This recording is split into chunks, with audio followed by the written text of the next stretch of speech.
The next time I build a SaaS app, one criteria of what I choose to build is there some kind of product-led growth in the product? And if I can't do that, then I'm less likely to do it because then I have to adopt this other ethos of business I don't really care about. Welcome to SaaS That App, Building B2B Web Applications, the podcast where we share real-world stories, practical advice, and tech insights for those building or thinking about starting a tech-enabled business. I am your co-host, Aaron Marchbanks. And I'm Justin Edwards. Each week we bring you the stories, strategies, and insights you need to build your SaaS or tech-enabled business smarter, not harder. Let's dive right in. Hello and welcome back to SaaS That App. Today we are thrilled to welcome Tom Hunt, founder and CEO of Fame, a fully remote 71-person team that starts and scales the world's most profitable B2B podcasts. Tom's journey includes founding 17 startups, investing in more, learning the art of growing businesses through content and community, and also happens to be the host of Confessions of a B2B Entrepreneur. You'll have to check that out. Tom is very passionate about the formula to becoming famous, creating niche, insanely good content and getting seen alongside many other famous players. So it's kind of a philosophy that ties into today's topic, which is product-led growth in SaaS. Tom, welcome to the pod. Thanks for having me, guys. I'm very excited. Now, maybe I should admit now that I've tried a few times to build a SaaS, and you could say failed or you could say succeeded and learned loads of things, but we can dig into that in the episode. Absolutely. Yeah, I like the second one there. And with me, as always, is my partner in crime, who I'm sad to say is not wearing his donut shirt today. I was very excited about that yesterday. Justin Edwards. We got to split up the release order of these podcasts so I don't always show up wearing the same clothes. Everyone's going to realize I only actually own 5 shirts. But saves brain cycles, man. How about that? So anyway, happy to be here. Good deal. So, Tom, completely off topic to get us started, but do I have it right that you have a degree in chemistry? A master's degree in medicinal chemistry. Yeah, I thought the 3 years wasn't enough, and I went for the 4th, and that's when I realized that I actually didn't want to do it anymore within the 4th year. But I think the point I remember is in the 4th year, you have to do your own project, and I was trying to build a protein that would maybe interact with another protein, and I was in the lab on my own for the 5th day straight, mixing liquids around, and I was like, wow, I really don't give a shit about this. I find that super relatable. Really, yeah. And then, it gets better because then I was like, okay, so what do I do? I had no idea. And so then I spent 2 years at a company called EY, which is a big professional accountancy firm. And then I was like, well, I also don't like this. So maybe I'll go and work for Accenture, another big professional service firm. That sounds awful. And then it was 2 months into that. And I was like, well, yeah, I really don't give a shit about this either. And so then this takes us up to, start of 2014. And this is where the story gets a bit more interesting, I think, is that I'm like, if I can't do chemistry, I can't be employed because I've tried 2 companies and I didn't work well at either.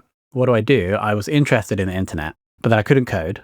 So I was like, I need to try and replace my salary so I can actually be useful in the world. So if you can't code or you like the internet, then online marketing is probably the next best thing. So I basically spent 2014 learning online marketing and then ultimately did manage to replace my salary with a tiny, small Philippine outsourcing company and then managed to leave in 2015. And then now it's been a decade of trying and failing to build various software service companies. Fantastic. I feel like we're starting to get a stable. We actually had a polymer chemist on a few episodes back. So I'm very interested always in how you depart from there and arrive at where you are. If memory serves, the polymer chemist also had motivational issues with his job and stopped being a polymer chemist. So yeah. But sometimes I think maybe I'll go back because I think having business skills and marketing skills and chemistry skills is quite a unique combination. So there might be a niche for a chemistry business that's also combined with online marketing and maybe a bit of software because I've done some of that. I know you guys are probably the experts. Yeah, you know who to call if there's a software component. Yeah, exactly. We need you guys. The chemistry will lean on you for. For your Filipino outsourcing company, how did that come about? Did you go to the Philippines and realize how wonderful the people were, or was it a different way that you arrived? I'd actually been there a bit before, and because in both EY and Accenture, for whatever reason, I was involved in projects where we were outsourcing work for other large companies. That gave credibility. When I was cold emailing random startup founders in London being like, do you want to use my Filipino team? And I'm like, I spent 3 years working on a big outsourcing deal with Accenture. So I think it was just something that I had experience with, had credibility in. And then why the Philippines? I think 4-hour work week, he hired his VA from the Philippines, Tim Ferriss. And so it was more random, I think, than strategic. One thing that's really great about the Philippines is that all of their formal education and schooling is done in English. So they speak their native language at home, but everyone there is a native English speaker, or at least a very high level English speaker, because that's how their schooling is done. So it's a great fit for the English speaking world to work with folks there. Yeah, I also found that like extremely, I don't know why, but very loyal. If you can provide a like regular paycheck, a good working environment, the employee retention is higher than I've seen in other countries. Yeah, I think that's true in a lot of places that aren't weird, Western educated, rich, and so on. But yeah, I love the Philippines. I love Filipino people. So it's super cool. And still a component of Fame, if I remember right too, Tom. Yeah, exactly. We're fully remote. And so obviously some roles don't need to be done in the West. And so we have about 30 people in the Philippines. And there was one person who was involved in that first outsourcing company that's still involved in Fame today. And so a lot of the team have been brought in by that person. And so there's like a connection all the way through the last decade of working in the Philippines. Nice. Well, kind of jumping into the topic for the day, and just for our listeners, can you just break down your take on what it means to have product-led growth? Yes.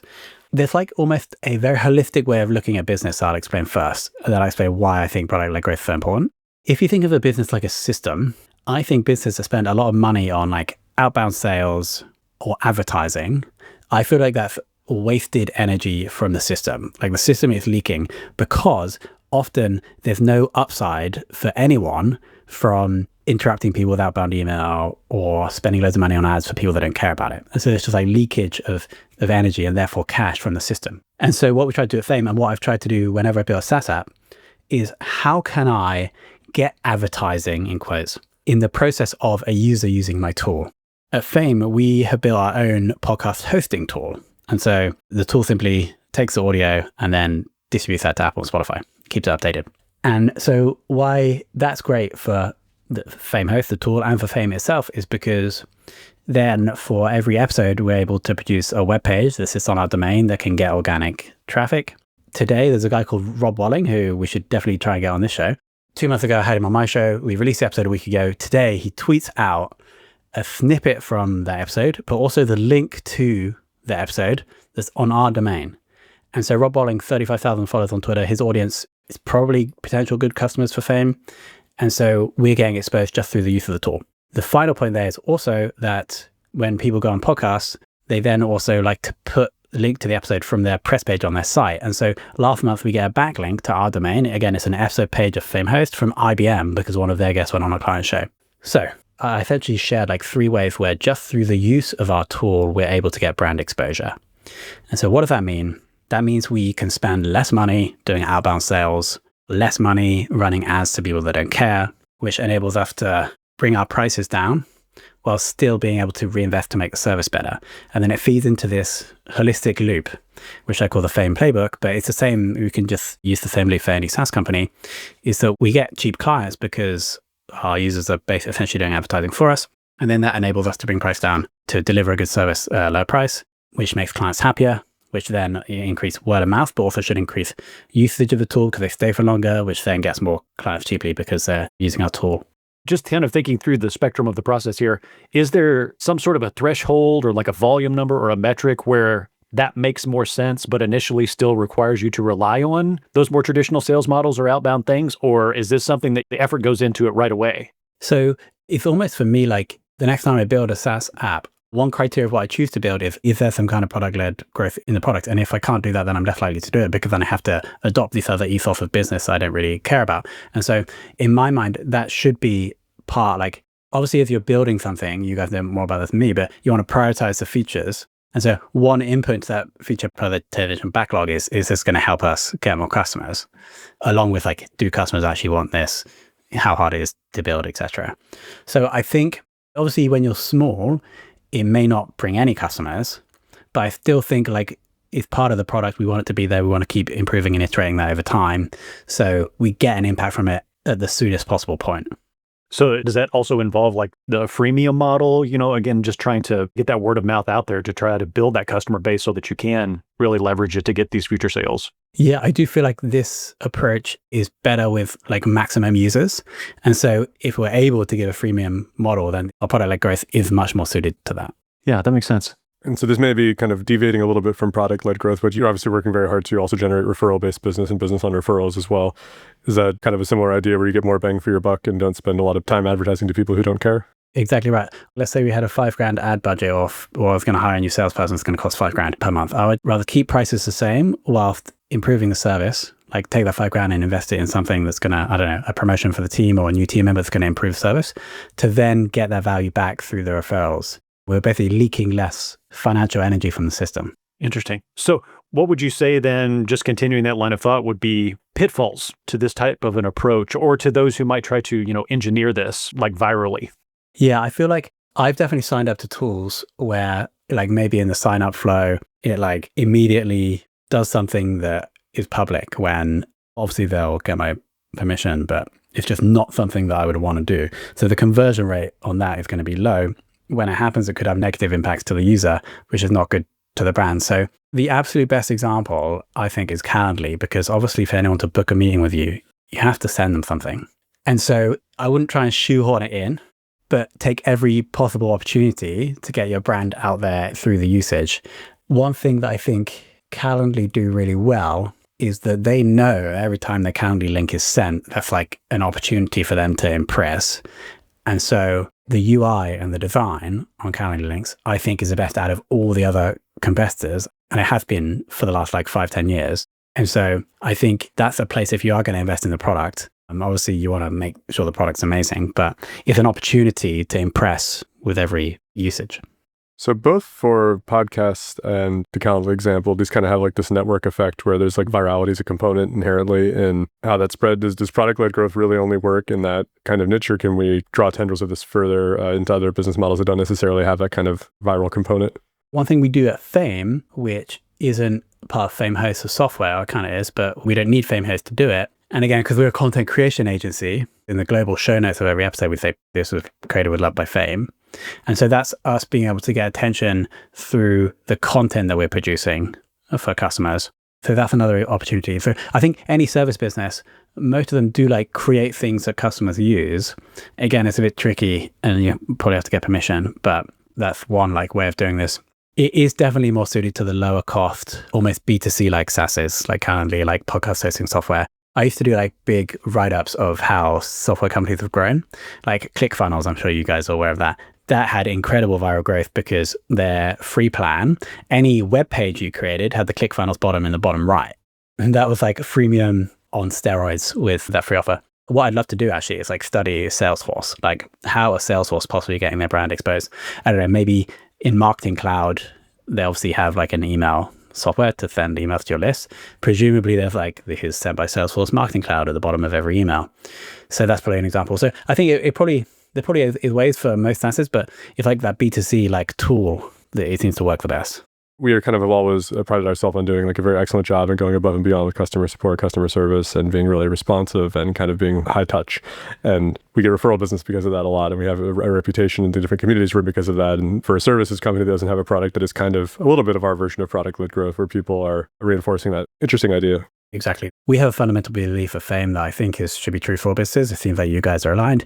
Retention is the foundation of growth. So let's just try and invest as much as possible in the customer experience so that we don't have to work out how to run a cold outbound process. Yeah, and I far prefer that to like the volume-based approach. We've worked actually as partners with some other service industries and things like that who go very deep, but it's all in one particular vertical. That's where their expertise lies. That's what they hire into. That's what it is that they do, but they also have a product that they're centering this around. And to Justin's point, it's a little bit trickier and more challenging to do perhaps as a service, because until you have an opportunity to present yourself and your services and can then direct potential clients to those recommenders or people who have had good service with us, or get it to the web and be able to kind of propagate that through something like a podcast, for example, it becomes kind of challenging in the industry to do. Yeah. One other idea I remember coming up with is that if in the process of using your tool, your customer or your users create something that they would be proud of, then actually we're robbing them of a good experience by not allowing them to share that. I remember the tool I studied to do this was a SaaS tool for mind mapping called MindMeister, I believe. And so obviously every user creates their mind maps. And then they simply added, they didn't have it before, they added one button that once a map was saved, they had a make public button. And then that would just publish that mind map on their own domain, and then it could be shared. And I think they experienced like significant growth after that. So if your users are creating anything that they could be proud of that they might want to share, then let's just chuck it on the domain and then allow them to share it. Gotcha. So you'd mentioned earlier too, and I'm sure it's part of some of the things that you've already mentioned, and without necessarily giving away any secret sauce or things that you want to keep, tell me a little bit more about your Fame playbook. You'd mentioned playbook. What does that look like? The playbook is like a longer doc that explains like everything. But the point that I think is most relevant here is within that doc is called the Fame Flywheel. And this is popularized by Jim Collins, who wrote Good's Great, probably the best business book of all time, I think. He has like one chapter he pulled out and actually created his own book and used Amazon as a case study called The Flywheel Effect. And the concept here is that essentially, whenever you're starting a business, you're turning this wheel. And at the start, every time you turn it, it might take like a year to turn it because it's really hard because you don't have any previous work. But then every time you turn it, it gets a little bit easier and easier and easier. And so a good idea for a business is to understand what are the steps on that wheel that you can impact, and then how can you get it to turn faster and faster. And then ultimately, if it's turning fast enough, you can step back and it will keep going.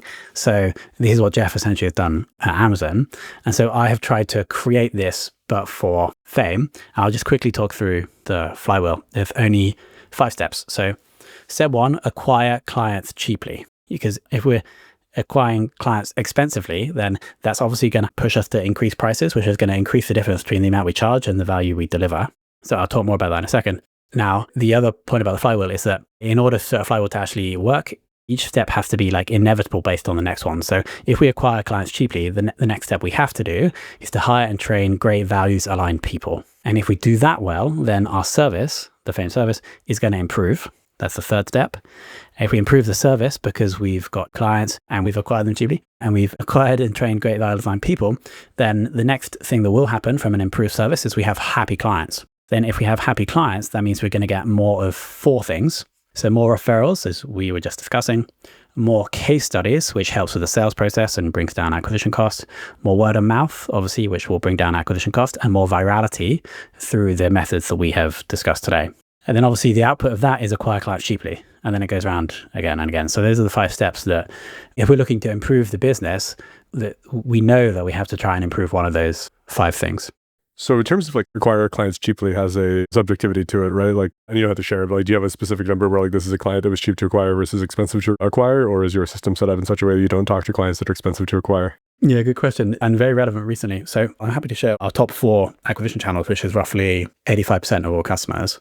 The first 2 is Google, organic and paid. 3rd is partnerships.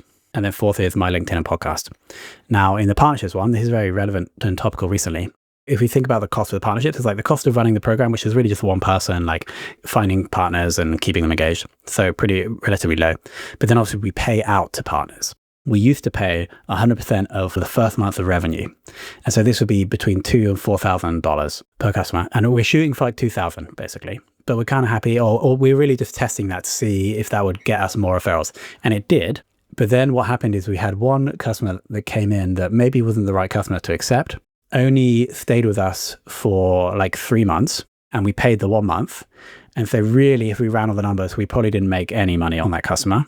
And so that customer was too expensive to acquire. And so since then, we have just reduced the partnership commission to 50% of the first month to kind of control that. So we're probably getting a few less referrals now, but we can be quite confident that they're going to be cheap enough.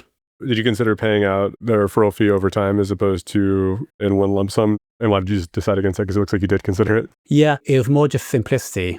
But you're totally right. Like we actually used to have 10% per month, but we're trying to juice it and make it a bit more incentive. But yeah, that would like eradicate the risk of the low lifetime value. I'll quickly cover how we reduce cost in the other 3 growth programs. We call them growth programs.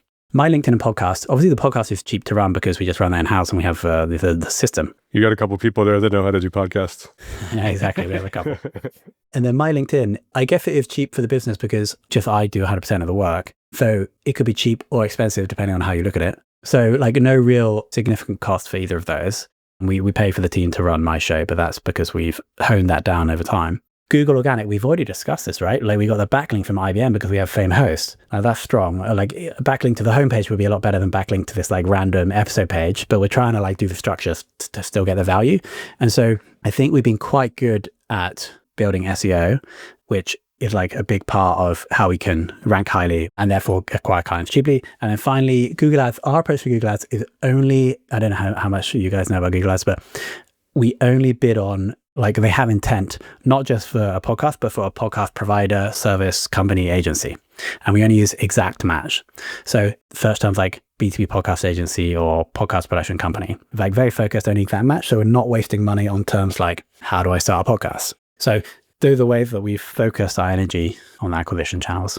Gotcha. So I want to step back for just a second because you had mentioned something about a recent client or a client that you said was not the right customer to accept. And this is something that Justin and I can attest to, but just dealing in the service industry, one, it's sometimes challenging to assess whether that customer is right at the outset. And so I'm curious how you go about that. And then two, how do you let them know that perhaps this is not the best fit for them organizationally so that you can amicably kind of part ways? I think on the first question, there's like quantitative and qualitative, right? There's like during the sales process, do you get a good feeling? And I'm in a massive criminal of like getting a bad feeling, but because I wanted the revenue, like we didn't have enough clients, then I would go for it. And so the only way you learn that is, if you guys are nodding, is like through experience. And so now by like year 4 or 5, I can be like, okay, we're not going to have this person. So we actually did a great analysis a few months ago of just looking at all of the churn clients from all time and whether they were on persona. And so on persona for us now has changed because of that analysis. We essentially saw that any company with less than, I think, 25 employees typically had a lower number a month with us by like 20 to 30%. And so now we just changed those criteria in order to try and accept the companies that are slightly bigger. And the main reason for that is because smaller companies are typically just higher risk, and half of our churn we call uncontrollable, e.g. we don't really have an impact on it, and it's a company going bust basically. So we're hoping that's going to have an impact. That change was made recently. So that's like a quantitative analysis of historic churn, but then there is a qualitative like feeling, which I would, if anybody's listening, I would like urge people to go with that more than ignore it. That's a big lesson I've had. I agree with that 100%. Final point I didn't answer was how to let them know. This literally happened today where there was a customer that was a nightmare, and then we agreed to finish on this day. We just about finished. And then today they were like, oh, actually, we've really been enjoying working with you the past month. Can we continue working together? And actually, it was the head of account management was like, I don't think we should do this. I was like, I'll leave it with you. You can decide and you can do the communication. So I haven't actually reviewed what she sent, but I'm sure it was great. But yeah, I'd have a good answer to that. Maybe you guys can share. Yeah, we end up in a little bit of a sticky situation because a lot of times we have customers that are dependent upon us because we know the software or we have access to things. So it's very important for us to be proper stewards of the trust that was put in us initially, even if the relationship isn't working out and the client's unhappy. So even if things are really ugly, we have to cooperate for a period of time because the customer needs things that we have and we need to do the right thing by our customers. But I typically try to use kind of vague language like this decision has been made and it's not working out from our perspective. And if people want really solid feedback as to why they're an awful client, I usually have a couple emails or things I can refer them to. It's like, so we don't typically talk to other human beings like this, and that's why we're not working with you anymore. What I'll do is I'm just going to get the actual email that was sent today and we'll see if it was as good as that. Oh. Real inside baseball now. Yeah, so the response is basically like the head of account management saying to them, I've spoken with the team and we essentially want to stick with what we already agreed when we agreed not to work together a couple of months back. We're happy to continue supporting you with the work that we're currently doing. Sorry if this isn't what you're hoping to hear, but we hope it's clear and aligns with what was previously agreed. I don't think it was as good as your one, was it? And we all have different approaches that we take too. We've got an outstanding project manager who knows the clients better probably than anybody, just by virtue of being project manager. And so we can always bounce things off of him of, how do you think that something like this is going to be taken? And then we can tweak and tune from there. Justin's always awesome with just bringing the facts. It's like, here's where we're at. And I have a tendency to be much more touchy-feely. But we all have our approaches and we've all seen some success with that. But at the end of the day, it still comes back to the assessment of why this was not a good fit. And how do we address that as an organization and move forward and either not repeat that, or if it does show back up again, addressing it better. We don't have that come up a whole lot, though. I'd be curious to know where it pops up in your business. But in our business, it's kind of usually 2 categories. One of which is that the customer can't really afford to work with a team at our scale and quality and with our business model. And that's not saying anything bad about them. They need to find a cheaper solution. And that's okay. We're not inexpensive, and that it is what it is. The other typical kind of problem we have with clients is like basic human decency stuff, like people being really awful to Aaron, which makes me angry. And then I get very protective of my team. And so that's the other reason we've cut people loose. It's just like, hey, life's too short to work with people who want to treat other people like this, and we just won't do it. So I guess what are some of the reasons other than the unsalvageable clients who've turned for Fame? We had this rule on like strikes because if some cases are like, clearly this person is being rude. And so that would almost be like maybe one strike and then out. But then there are also clients that maybe had this where they're not like directly being rude, but they're just almost unpleasant to work with. So it isn't just like an ethical thing, I don't think. It's actually a good business decision to try and get rid of them, because for us, again, like we talked about retention, the same applies to us for employee retention. Yes. And losing a team member can often have a bigger impact than losing a client. And so if the team member isn't happy, then we'll try to look to replace them, even bring someone else who maybe is better suited to the client before sending the email to essentially get rid of them. What we have done recently, which you guys might find interesting, is in the sales process, as well as assessing whether we think they're going to be a good customer, is trying to understand more about the person we're going to work with if we're interfacing with that person in the sales process. Because then we can try and match them, whether it's energetically, interest-wise, tonality, with the right account manager who's going to work with them. And so, again, this is a recent change or a recent initiative, but I'm hoping then it almost feels more seamless for the client and the account manager when they're working together, which would mean we'd have less of these people issues. Yeah, you actually have teetered into something that I want to explore just a little bit too. So you're talking about growth strategies and product development, but you've also gotten into your team internally and your culture and how that works. But as an international company, you have international markets, and there is nuance to that, both for your clients, but also for the people who are going to be interacting with them. And I'm just kind of curious how you manage not only internally your team and where to position them and how to position them internationally, but also how you educate them or what they bring in terms of dealing with the cultural differences or the marketing nuances of where they actually are and who they're servicing. Yeah, so we made the division early on that culturally, we thought it would be better for like core parts of the team to be in one, at least country, because there are obviously cultural similarities between people within the same country. So we have, I think, 30% of the team in the UK and 40% of the team in the Philippines. And so that's great for us internally. But then with the majority of our clients being in the US, then the majority of the dynamics between client and account manager or client and team member is US to UK. And so this is actually probably a great opportunity for like training, is if we could have someone internally run it, if we had an American person, but I don't think we do. Maybe an external person who's American that understands the culture could just like come and explain to us just more about how American people think. That's actually a really good idea. I should explore this, because it's probably something that we could improve on if we haven't done it before. Happy to be guinea pigs for that if you need somebody. So I want to get a little bit now into kind of approach. Obviously, a lot of what we're talking about here is viral, for lack of a better way of putting it, but it's very network oriented. The larger your net, the more you're going to be able to bring back in. We're spending a lot of time talking about content and awareness and things like that. And I'm curious if or how those tie to business outcomes for the people that you work with. I know that you have a diverse set of businesses that you work with, particularly in the podcast space, because obviously that's where we come in. But do you become kind of experts in their spaces or in their fields so that you can better engage with them? Or how do you metric, the business outcomes that you're trying to achieve for your clients and then tie those solutions? If we have high employee retention, then two things happen. First is that the service and podcast knowledge of the team increases. The second thing happens is that there's quite a lot of repeat industries that we get. Most podcasts sit in a similar space. And so what that means is that we can often match account managers with a client that has a similar topic. For example, like this show, there's like tech, but also a bit of marketing, etc. And so we can bring on a marketing or a tech AM. So that's the step one. And obviously, what we're really doing, like if we take an episode, the technical expertise is in the episode.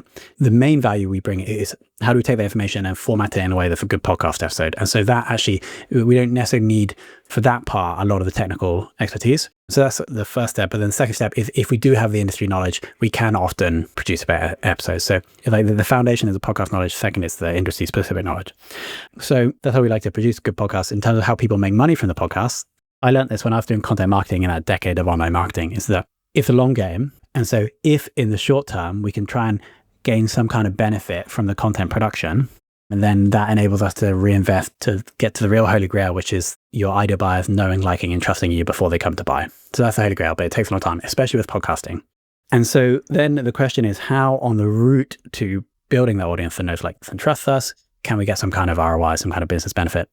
And I discovered this when I ran the first podcast within the decade of trying and failing, I worked for a B2B SaaS company as head of demand generation. We started a podcast, and the 11th guest was the VP of sales. It was a sales ops podcast. 11th guest was the VP of sales ops at Intercom. He came on the show, randomly got chatting with our CEO, and then bought our software for the whole of Intercom's sales team. So that basically, at that point, paid for the podcast like 9 times over.